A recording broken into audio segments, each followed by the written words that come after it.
Cando chega o Samaín, as aldeas galegas acenden o lume para afastar o frío e algo máis.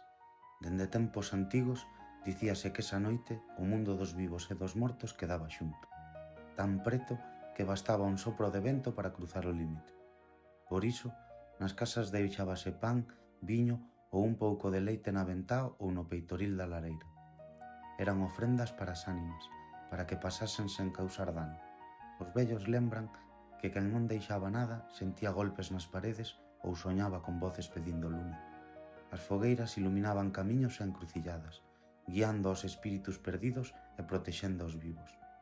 Moitas veces, os nabos tallados con luz dentro viaxaban os portais como pequenas almas de lume. Así, cada chama era unha oración silenciosa para que o inverno chegase con paz e para que os mortos lembrasen o camiño. Os antigos camiños de Galiza énchense de sombras e susurros. O camiño das ánimas percorre vellos sendeiros onde os espíritus dos mortos contan historias que xa ninguén lembra. Quen se atreve a camiñar por ali sente unha presenza que observa cada paso, un frío que atravesa a pel e voces que parecen chamarte polo teu nome.